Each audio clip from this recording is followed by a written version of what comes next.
But yeah, reflecting on all of that, this time period of the 20s, 40s-ish for summer reading programs for kids was really a period of highs and lows, and you had your champions and your naysayers of all of those things of summer reading being more strict. A lot of people were concerned that it was too much like school, that it was discouraging a love of reading, and that it was too much work for librarians. I mean, if you have to listen to an oral report on every book that all of your kids have read, I heard one account as I was listening to some of the materials that a librarian was listening to oral reports for 6 hours straight, and that's just not sustainable. So I understand some of those arguments against it. Yeah, that makes sense. But this was also a time of them developing a lot of good things within the field. It really was still bringing in a lot of new families and still was encouraging a love of reading in kids. That makes sense. Plus, this is a time when, like I said earlier, reaching outside of the library's walls, librarians started forming a lot of really solid partnerships with people in the community around summer reading, with parents, obviously, but also with people like teachers or PTA leaders that would get schools involved and bring in that educational aspect. Plus, it enabled them to start exploring some alternatives for prizes, like having the PTA host an end of summer party for all of the kids who completed summer reading. See, that's nice. Right? I don't disagree with the reports or anything like that. I mean, I do feel like there's a good educational reason for it. Yeah. But some kind of celebration at the end. Right. Yes. Yeah. It can't just feel like another assignment. Right. Yeah. So I understand both sides of it. Exactly. That makes sense. Yeah. Were there any articles that kind of reflected that? Because I've been interested in kind of the back and forth that we have. No, exactly. So there was an article from 1952, and it actually is kind of one of the first times where I can find information on like the summer schedule, the summer reading schedule for our library here. And in 52, summer reading was starting on June 17th, so around the same time. Pretty on task. And what they were doing actually, and this actually makes a lot of sense because again, we're looking in the 50s, so it's a time period that's I think a lot different from now, probably a single parent working household. So they were actually changing their story times, which were normally held on Fridays at 4 p.m. to Tuesdays at 10 a.m. Starting on that date, right on June 17th.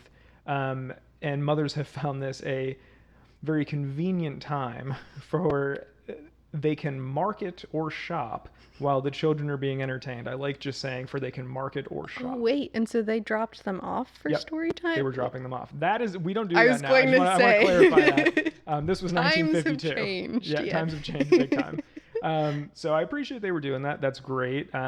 They probably had more staffing then too. I think the funding structure was a lot different back then. But so I found that interesting. But again, there's still not mention in here of a lot of other activities for kids, prizes for kids. There was an interesting thing that actually pretty much ties into exactly what you were just talking about, an end of year party, which is a new feature will be offered at the end of this period of summer reading, when the children will form a wishing ring and will make a wish while reciting a magic rhyme.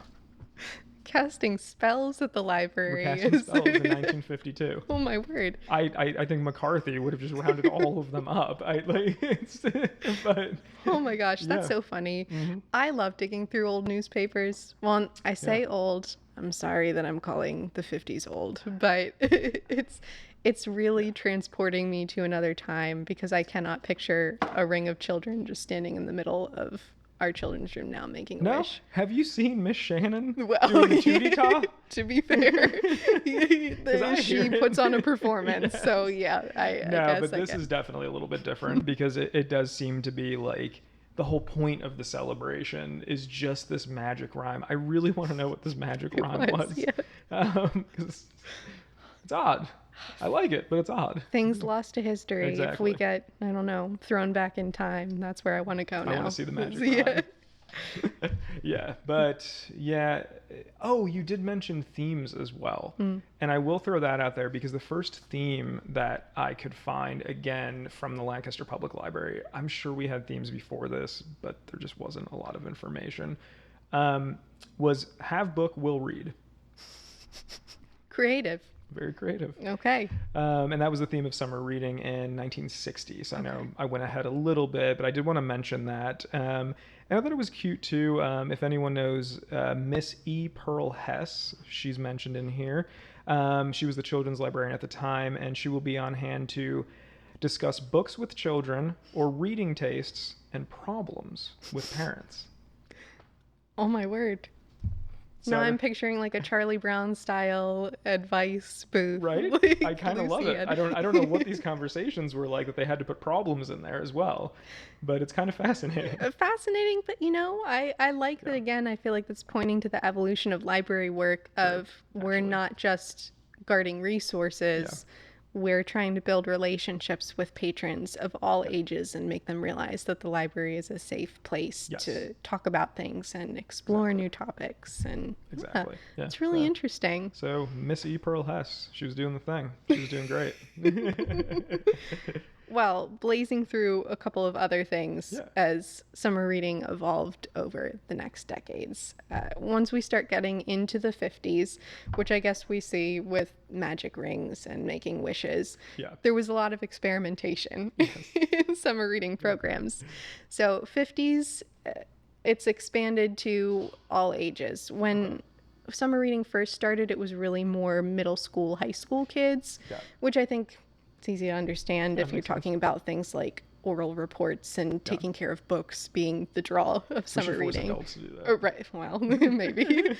But the 50s, we start getting summer reading all the way down to preschool, all the way up through high schoolers. And there's more of a clear division in summer reading programs for children versus teens and young adults. They were kind of lumped all in together at some points, and now they're recognizing that our different needs for each age group. That makes sense.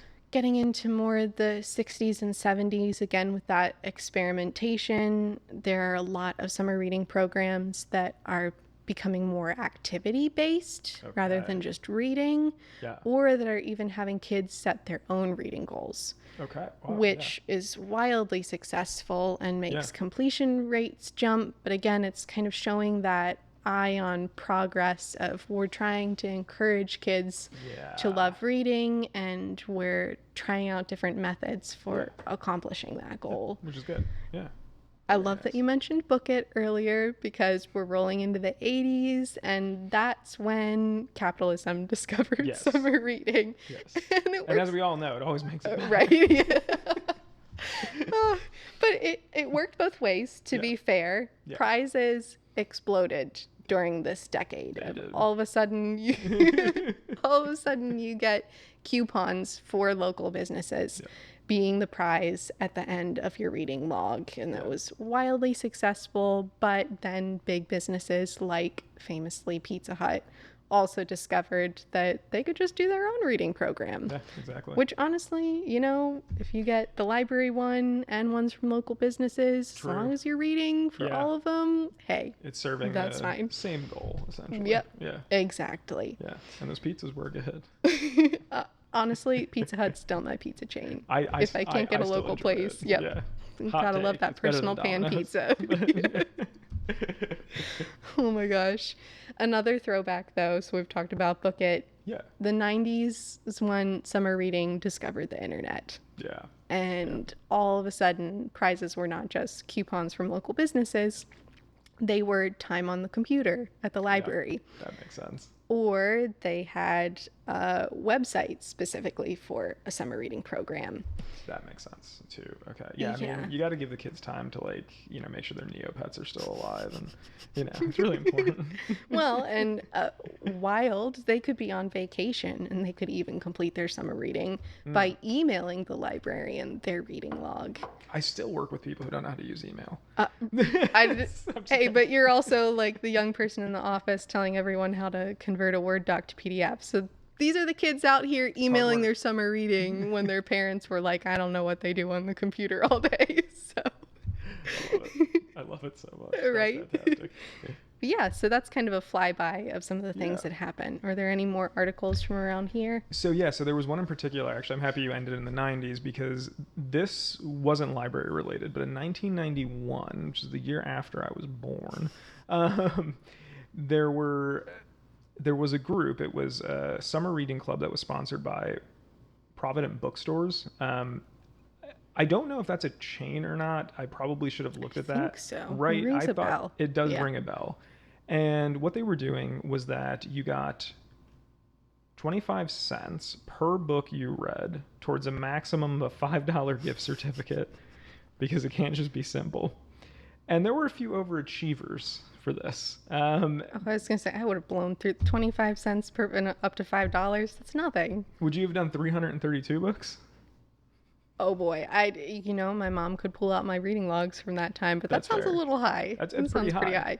Because that was Joel Martin. So Joel, if you're listening, good job. That's pretty impressive. I will say it's not the best ROI. You really could have done a lot less than that, but that's pretty good. Second place was 252 books, which is actually still quite impressive. And third place was 202. But there's a massive gulf between that first and second, which Yeah. is just kind of mind blowing to me.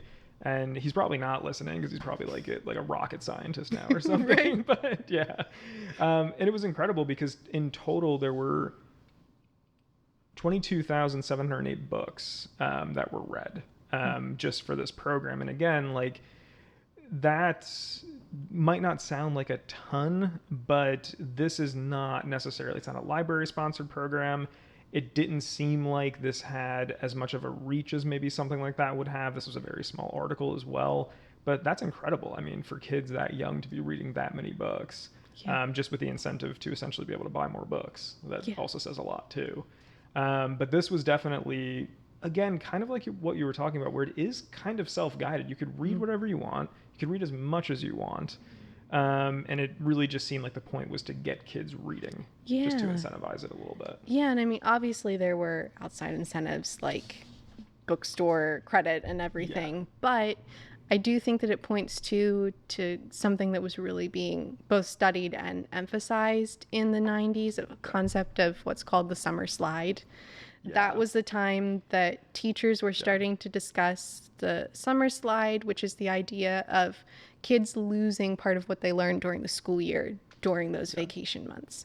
And we still talk about this within education. There have been more recent studies that teachers can spend up to a month making up what kids have forgotten, and kids do, especially depending on socioeconomic status, have a real loss in particularly reading and math. So the 90s were the time when some of that data was coming out, and teachers, parents were all pushing reading over the summer as a way to kind of slow down that slide. No, exactly. And those habits are so important too, because like my parents, they weren't readers, but because like my local library and my school as well were really big sticklers, especially my school, very big sticklers about summer reading.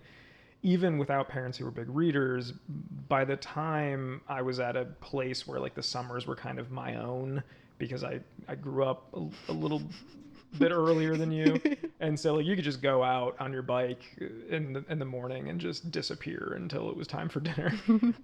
I would still be reading all summer because those kind of habits were ingrained and because I enjoyed it so much, but I didn't have to. And I think that also shows why it's so important. You might not have, and my parents were great, but again, they just weren't readers. So having that instilled in you from a young age so you can even self-guide yourself to stop that slide from happening is so important. And it really was helpful. I never really felt behind when we came back because of that. And that was always really nice. That's great. Yeah. Good. So, yeah, it's good stuff. Yeah. What's your favorite book from summer reading? Oh, boy. Off the top of your head. I'm curious. Man, I don't know if I can remember a favorite book specifically, because I feel know. like I was just constantly reading. Yeah. And then again, being homeschooled, I was homeschooled K through 12. So Yeah. we were keeping reading lists year round Yeah, to be able to exactly. turn into the school district. But yeah, so I don't think It's hard a to. specific book stands out. No, I agree. It's hard to remember what you were reading just in the summer because it was the same thing I was reading year round as well. Like we've talked about The Giver before. I know I read that in summer. That was a summer reading book. That was Very nice. fantastic. Flowers for Algernon, I had mentioned. I love that. I haven't read it in a long time. Time for a reread. Yeah, as like an emotional young. I don't even know how. What's the reading level for that book? 'Cause I was young. I know I was young. Oh, good question. But We're grown-ups librarians here. I'm not yeah, looking at like Lexile score or yeah. No, anything. I was at most middle school, but yeah. I mean, I was just Yeah. that book ripped me apart at the time. Kind of like But your yeah, Bridge to Terabithia experience or kind something. of. Anyone who's Yeah, read it or watched the movie knows yeah. what I'm talking No, about there. it really was. I was like, oh, I can be emotional occasionally. But I love that. The summer Yeah, reading was already introducing you to books exactly. in that way. And Yeah, yeah, and that's that's important too. amazing. That's a huge thing that I don't think we mentioned at all. Emotional, Hmm. not even necessarily just intelligence, because I feel like that's a harsh way to put it, but just being able to present emotionality in a productive way. I feel like you can learn a lot from books with that too, even Yeah, just fiction books. absolutely. Yeah. Yeah. So Yeah, I feel like specific books didn't stand out to me, but themes stood out. yeah, And that makes that's sense. that's actually one of the final big evolutions in summer reading Yeah. of really 80s, but then 90s through the 2000s here is when themes really started becoming centralized for summer Yeah, reading on a local or regional, but then even eventually national level. that makes sense. Now, a lot of libraries use the theme, including us this year with Unearth a Story, Yes. a theme by the Collaborative Summer Library Program, which is a nonprofit Yeah. that generates the theme, gives marketing materials for libraries to use. So I start thinking about some of those themes, like Mystery One, Yes. or you want to talk about the Digby's? I can What was see your it. favorite one? What's the mystery one? It was like a detectives and get a clue type theme. I wish that I could remember the actual title of it, but I'm sure that I could look back through their list of old themes and find the one that Yeah, see, we're a different age group, so I feel like you were we may have probably aged out experienced. by. That would Yeah, have I been think so. sometime in the early 2000s. Yeah, I just might not remember it. I love it. I know that those Digby's are like, These Digby's were Yeah. so much fun, but they were a nightmare. oh no. No, so what's the theme this year, Amanda? Unearth a That's Story. right. And there is a mascot this year. His name is Digby, which I did not make that up. I actually love that name, though. And they were nice enough this year to actually send over 3D printer files of this. So I actually didn't have to make this. But what I did do yeah, that's the right word, was I put the Lancaster Public Library logo into the side of it. And why was this a nightmare? Well, if you want to learn about any 3D printing, come in and find me in my office. Ripping supports out of this because it's so fine ended up being a project. I would do it differently next time. Just going into your office and you're losing your mind over trying to get supports out of the coil for the stamps. Yes, exactly. Yeah, I've got some wounds from it, but it was a lot of fun. And not to hype anything up, but we will have access to 3D printers eventually because we have more of them, and I very much enjoy them. But yeah, so we printed these because for the adult summer reading program this year, we wanted to stay within the theme of Unearth a Story. And so what we did is we made a you're going to have to come into the library to see it. We didn't want to show you this because the adults need it right now. It's literally at the desk. But we made what looks like a dig site, kind of like some soil, some grass coming out the top that Amanda very nicely cut. And you dig in, and there's what looks like soil and fossils and just Yeah. earth. And then you pull out your little reading log from there, and you complete 5 challenges, and each challenge corresponds to a stamp which I also 3D printed, that make up a pterodactyl, which I know some people do not consider a dinosaur, but I do. Yeah, I mean, why should little kids have all the fun with the summer reading theme? Exactly. So we wanted adults to be able to unearth a story along with them, and we're hoping that you also have fun with the challenge. Exactly. As much fun as we had making it. No, it was honestly so much fun. And I learned a lot as well about printing, but then even just the arts and crafts aspect of it was a blast. And if you complete the challenge, obviously we will do a drawing at the end of the series, and there'll be some prize baskets put together. But everyone who completes it gets a Digby, and there's going to be a lot of colors. I'm still printing more, so definitely look forward to that as well. It's a nice little keychain.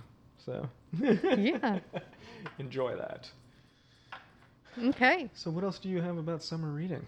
I think that that's pretty much the focus. I'm just working on figuring out what museum I want to visit to be able to get one of those Digby's for myself. I'm going to make it happen. Yeah, that's a tough one. I haven't been to the Demuth yet, weirdly. So I think I might do that. Yeah, I think I'm going to visit the Medical Heritage Museum. Ooh, That's that one. calling to me. I might just do both. Yeah, there we go. Maybe we'll see some of you around as we're Exactly. out adventuring to complete our summer reading logs. Exactly. Yeah, so thank you for listening to us talk about summer reading. It's something that we're both passionate about, and I think most of you are as well. And Check back in to Checked Out next month. thanks. Bye.